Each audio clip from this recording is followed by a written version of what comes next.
नमस्कार दोस्तों, स्वागत है एक बार फिर से आपका पॉलिटी स्टडी यूट्यूब चैनल पर। दोस्तों, बात कर रहे हैं साप्ताहिक करंट अफेयर्स 2024। इसमें नवंबर और शुरुआत के दिसंबर के पहले सप्ताह की अगर हम बात करें तो करंट अफेयर्स के क्वेश्चन की बात करने वाले। फटाफट देखते हैं। सबसे पहले देखो, भारत मलेशिया संयुक्त सैन्य अभ्यास हरिमो शक्ति का चौथा संस्करण दिसंबर 2024 में कहाँ आयोजित किया जा रहा है? तो ये कहाँ आयोजित किया जा रहा है? बेंटोंग कैंप में ये आयोजित किया जा रहा है, यानी बी ऑप्शन सही होगा।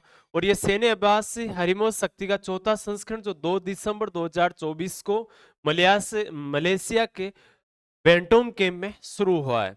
नेक्स्ट देखो, क्वेश्चन नंबर 2, 4 से 6 दिसंबर 2024 तक विश्व समुद्री प्रौद्योगिकी सम्मेलन WMTC 2024 कहाँ आयोजित किया जा रहा है? ये आयोजित किया जा रहा है, ध्यान रखना, चेन्नई में। और याद रखना, विश्व समुद्री प्रौद्योगिकी सम्मेलन 4 से 6 दिसंबर को तक 2024 तक भारत के चेन्नई के लीला पैलेस में आयोजित किया जाएगा। और institute of marine engineers Bharat द्वारा आयोजित है, यानी मरीन अगर हम बात करें तो नौसेना से संबंधित है। किस संगठन ने भारत में प्रगति मंच लॉन्च किया? कौन से संगठन ने किया? तो भारत सरकार द्वारा ये प्रगति लॉन्च किया गया है। ऑक्सफोर्ड के सेहत बिजनेस स्कूल और गेट्स फाउंडेशन द्वारा हाल ही में किए गए एक अध्ययन में भारत की प्रगति यानी proactive governance and timely implementation platform की प्रभावशीलता को मान्यता दी है। प्रधानमंत्री मोदी द्वारा 2015 में लॉन्च किए गए प्रगति ने भारत में बुनियादी ढांचा परियोजनाओं को डिलीवरी में महत्वपूर्ण बदलाव किया है। इसी के संदर्भ में कुछ चर्चा। ऑक्सफोर्ड के सेहत बिजनेस स्कूल और गेट्स फाउंडेशन द्वारा प्रगति पर किए गए अध्ययन का शीर्षक क्या है? इसका शीर्षक है, ध्यान रखना, बाधा से विकास तक कैसे नेतृत्व भारत के प्रगति परिस्थिति की तंत्र को प्रगति को शक्ति प्रदान करने में सक्षम बनाता है। ये इसका प्रमुख क्या रहेगा? तो इसमें अध्ययन का शीर्षक बिंदु है। क्वेश्चन नंबर 5 देखो, सेहद मोदी अंतरराष्ट्रीय टूर्नामेंट 2024 में महिला एकल का खिताब किसने जीता? तो महिला एकल का जीता पीवी सिंधु ने। ठीक है, 2 बार की ओलंपिक पदक विजेता है सिंधु ने चीन की वो लुओ यू को 21-14, 21-16 से हराकर महिला एकल का ये खिताब जीता है। नेक्स्ट देखो, सेहद मोदी अंतरराष्ट्रीय टूर्नामेंट 2024 में पुरुष युगल का खिताब, पुरुष युगल का, महिला का तो पीवी सिंधु ने जीता, और पुरुष युगल का खिताब किसने जीता? लक्ष्य सेन ने जीता। लक्ष्य सेन ने सिंगापुर के जिया हेग जेसन ते पर 21-6, 21-7 से शानदार जीत दर्ज करके पुरुष एकल का खिताब जीता। 7 नंबर क्वेश्चन देखो, 1 दिसंबर 2024 को अंतरराष्ट्रीय क्रिकेट परिषद आईसीसी के अध्यक्ष कौन बने? अध्यक्ष बने जय शाह। अमित शाह जो भारत के गृह मंत्री है, उनके पुत्र है जय शाह, 1 दिसंबर को अंतरराष्ट्रीय क्रिकेट परिषद के अध्यक्ष बने। सीमा सुरक्षा बल बीएसएफ की स्थापना कब हुई थी? तो बीएसएफ की स्थापना कब हुई थी? 1 दिसंबर 1965 को हुई थी। सीमा सुरक्षा बल बीएसएफ ने 1 दिसंबर 2024 को अपना 60वां स्थापना दिवस मनाया। ये दिन 1965 में बल के गठन की वर्षगांठ का प्रतीक है। क्वेश्चन नंबर 2 देखो, FIDE यानी फिडे शतरंज विश्व चैंपियनशिप 2024 में गत विजेता कौन है? तो गत विजेता इसमें है डिंग लिरेन। डी गुकेश और गत विजेता डिंग लिरेन के बीच फिडे शतरंज विश्व चैंपियनशिप का चौथा गेम 29 नवंबर 2024 को सिंगापुर में ड्रॉ पर समाप्त हुआ। क्वेश्चन नंबर देखो, यूजीसी के त्वरित डिग्री कार्यक्रम का उद्देश्य क्या है? तो इस डिग्री कार्यक्रम का उद्देश्य है छात्रों को कम समय में डिग्री पूरी करने में की अनुमति देना, यानी कम समय में छात्रों को डिग्री देने की अनुमति प्रदान करना। ठीक है, नेक्स्ट देखो, 11 नंबर क्वेश्चन, 30 नवंबर 2024 को कराईकल और महाबलीपुरम के बीच आने वाले चक्रवाती तूफान का नाम क्या है? ये महत्वपूर्ण क्वेश्चन अगले एग्जाम में आपको देखने का मिलेगा। फेंगल नाम है, ध्यान रखना, फेंगल नाम का जो चक्रवाती तूफान आया है। और कब फेंगल है? 30 नवंबर 2024 को पुदुचेरी के पास कराईकल और महाबलीपुरम के बीच आया, जिससे भारी बारिश और 90 किलोमीटर प्रति घंटा की स्पीड से तेज हवाएं चली।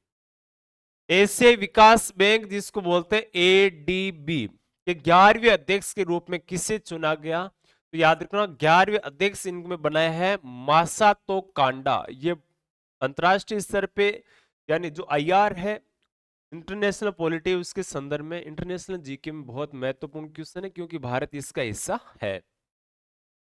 कांडा को एशियाई विकास बैंक बोर्ड ऑफ गवर्नर्स द्वारा सर्वसम्मति से 11वें अध्यक्ष के रूप में चुना गया। फरवरी 2025 में ये पद ग्रहण करेंगे। 55वें भारतीय अंतर्राष्ट्रीय फिल्म महोत्सव IFFI 2024 में किस फिल्म ने गोल्डन पिकॉक पुरस्कार जीता? कौन सी ने जीता? तो टॉक्सिक फिल्म ने यह पुरस्कार जीता। 55 में भारतीय अंतर्राष्ट्रीय फिल्म महोत्सव 2024 का समापन समारोह 28 नवंबर को गोवा के पणजी में आयोजित किया गया। शोले बिलो वाइट की टॉक्सिक ने प्रतिष्ठित गोल्डन पिकॉक अवार्ड जीता। 14 नंबर क्वेश्चन देखो, एल्यूमिनियम उत्पादन में भारत का वैश्विक स्तर पर कौन सा स्थान है? तो एल्यूमिनियम उत्पादन में भारत दूसरे स्थान पे पूरे विश्व में। ठीक है, भारत वैश्विक स्तर पर एक प्रमुख खिलाड़ी बना हुआ है, जो दूसरे सबसे बड़े एल्यूमिनियम उत्पादक के रूप में परिष्कृत तांबे में शीर्ष 10 में, देखो परिष्कृत तांबे में टॉप 10 में शामिल है, और चौथे सबसे बड़े लौह अयस्क उत्पादक के रूप में भारत शामिल है। महत्वपूर्ण लाइन है, याद रखना। 42वें भारत अंतर्राष्ट्रीय व्यापार मेले 2024 का विषय क्या था? तो इसका विषय था 2047 में विकसित भारत, यानी विकसित भारत है हम कब तक करना चाहते हैं? 2047 तक इस श्रेणी में आने का प्रयास कर रहे। 43वें भारत अंतर्राष्ट्रीय व्यापार मेले का समापन है 27 नवंबर 2024 को भारत मंडपम नई दिल्ली में हुआ, और ये वर्ष के मेले का विषय 2047 में विकसित भारत था। नवंबर 2024 में विधानसभा चुनाव के बाद झारखंड के मुख्यमंत्री के रूप में कौन शपथ लेगा, यानी किसने शपथ ली? तो नेम किसका आएगा? हेमंत सोरेन का नाम चल रहा है। झारखंड मुक्ति मोर्चा के नेता हेमंत सोरेन 28 नवंबर को चौथी बार झारखंड के मुख्यमंत्री बनेंगे। एक तो याद रखना, झारखंड में विधानसभा चुनाव हुए, याद रखना है सीटें कितनी थी? 81 सीटें इसमें थी। ठीक है, और हेमंत सोरेन इसके मुख्यमंत्री बन सकते हैं। दूसरा याद रखना, महाराष्ट्र में विधानसभा चुनाव है 288 सीटों। नेटवर्क रेडीनेस इंडेक्स 2024 में भारत की रैंक क्या है? तो इसमें भारत की रैंक रही 49वीं। नेटवर्क रेडीनेस इंडेक्स 2024 में 11वां पायदान चढ़कर वैश्विक स्तर पर 50वां स्थान हासिल किया, जैसा कि 27 नवंबर 2024 को घोषित किया गया। नेक्स्ट क्वेश्चन देखो, 2028 में लॉन्च होने वाले इसरो के आगामी शुक्र मिशन का नाम क्या है? इसरो ने अगला जो शुक्र मिशन है वो लॉन्च कर रहे 2028 में, तो उसका नाम याद रखना है। शुक्र मिशन है तो शुक्रयान है। ठीक है, और भारत सरकार की मंजूरी मिल गई है 2028 में लॉन्च होने वाला ये शुक्र परिक्रमा, यानी शुक्र ग्रह की परिक्रमा लगाने का काम करेगा। चंद्रयान 4 को भारत और किस देश के बीच एक सहयोगी मिशन के रूप में योजनाबद्ध किया गया है? तो चंद्रयान 4 है, भारत और जापान मिलकर योजनाबद्ध किया है, सहयोगी मिशन रहेगा ये अपने, और जिसका लक्ष्य क्या है? देखो, शुक्रयान का लक्ष्य 2028 है, और चंद्रयान 4 का लक्ष्य क्या है? 2030 दक्षिण ध्रुव पर सटीक लैंडिंग करना है इसका उद्देश्य। पिछला है जो वापस मान लो कि कुछ जानकारी देने के बाद में वो ध्वस्त हो गया। अंडर 8 विश्व कैडेट शतरंज चैंपियनशिप 2024 में किसने स्वर्ण पदक जीता? किसने जीता? तो दिविथ रेड्डी ने ये स्वर्ण पदक जीता है। तेलंगाना में 8 वर्षीय द्वित रेड्डी 26 नवंबर को इटली में मोंटे सिल्वानो में अंडर 8 विश्व कैडेट शतरंज चैंपियनशिप में स्वर्ण पदक जीता है। आईपीएल लीग के इतिहास में अनुबंध हासिल करने वाले सबसे कम उम्र के क्रिकेट खिलाड़ी कौन है? तो सबसे कम उम्र के वैभव सूर्यवंशी। ठीक है, महज 13 साल इनकी उम्र है और आईपीएल 2025 की नीलामी के दौरान इनका अनुबंध यानी इनको भी नीलामी में खरीदा गया है और सबसे कम उम्र के खिलाड़ी अब तक इतिहास में रहेंगे। नवंबर 2024 में इजराइल और हिजबुल्लाह के बीच युद्ध विराम समझौते की मध्यस्थता किसने की? इजराइल और हिजबुल्लाह के मध्य अमेरिका और फ्रांस ने दोनों के मध्य समझौते की मध्यस्थता की है। इजराइल 26 नवंबर को लेबनान में हिजबुल्लाह के साथ अमेरिका और फ्रांस की मध्यस्थता में युद्ध विराम समझौते मंजूरी दे दी है। इजराइल और हिजबुल्लाह के बीच युद्ध विराम समझौते का अपेक्षित परिणाम क्या है? अपेक्षित परिणाम है युद्ध को रोकना और दक्षिण लेबनान से सेना की वापसी करना। ठीक है, नेक्स्ट देखो, भारत में श्वेत क्रांति के जनक के रूप में किसे जाना जाता है? तो श्वेत क्रांति के जनक भारत में वर्गीस कुरियन, और याद रखना वर्गीस कुरियन की 123वीं जयंती और इनकी जयंती मनाई जाती है यानी 26 नवंबर को। 26 नवंबर 2024 को राष्ट्रीय दुग्ध दिवस मनाया गया। राष्ट्रीय दुग्ध दिवस कब मनाया गया? 26 नवंबर 2024 को। इंपॉर्टेंट क्वेश्चन है, नोट करना।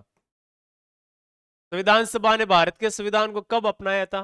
तो भारत के संविधान को अपनाया था 26 नवंबर 1949 को, और अपनाने की 75वीं वर्षगांठ मनाने के लिए 26 नवंबर 2024 को शुरू होने वाले साल भर के समारोह की घोषणा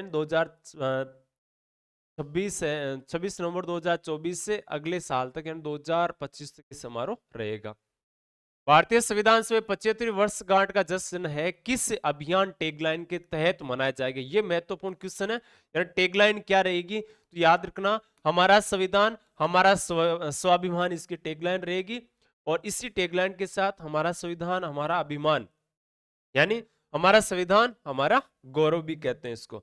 ये समारोह 26 नवंबर 1949 को अपनाए गए संविधान सभा के सम्मान करते हुए 26 नवंबर 2025 तक चलेंगे, और 26 जनवरी 1950 को हमारा संविधान लागू हुआ था। यानी 26 नवंबर को बनकर तैयार हुआ था 1949 को, और ये हमने लागू कब कर दिया था?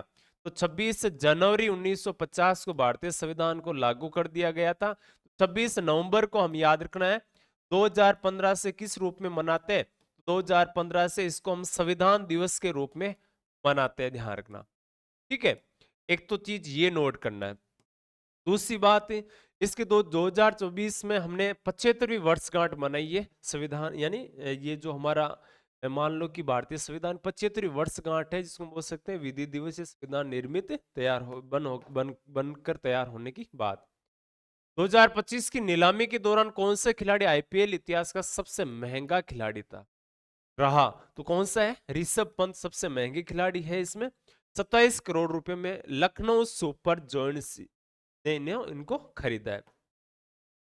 नवंबर 2024 में हुए हालिया चुनाव में उरुग्वे के अगले राष्ट्रपति के रूप में कौन विजयी हो? उरुग्वे के अगले राष्ट्रपति बने यामांडो ओरसी। ठीक है, और ब्रॉन्ड फ्रंट गठबंधन के यामाडू ओरसी उरुग्वे के अगले राष्ट्रपति के रूप में विजयी हुए, और ये 24 नवंबर 2024 को हुए एक करीबी मुकाबले में 49.8% वोट हासिल करके ये, ठीक है, ये महत्वपूर्ण है जो अपने कुछ नवंबर, और मैं यहाँ से बात करूं तो 3 दिसंबर तक कुछ महत्वपूर्ण करंट जीके के प्रश्न है, यानी साप्ताहिक अपना करंट अफेयर रहता है इसमें, और महत्वपूर्ण जानकारी आप इसी प्रकार से जुड़े हुए हर ताजा अपडेट के लिए हमारे साथ जुड़े रहिए पॉलिटी स्टडी यूट्यूब चैनल पर, और इसका जो पीडीएफ वगैरह है वो आपको मिल जाएगी, इसी में लिंक डाल दी जाएगी, और आप सर्च कर सकते हो पॉलिटिकल जीके इस नाम से, और इस नाम से सर्च करोगे तो पॉलिटी स्टडी नाम से आपको टेलीग्राम चैनल मिलेगा जहां से आप डाउनलोड कर सकते हो। मेरे साथी जुड़े उनका आभार, इसी प्रकार बने आज के लिए। जय हिंद साथियों।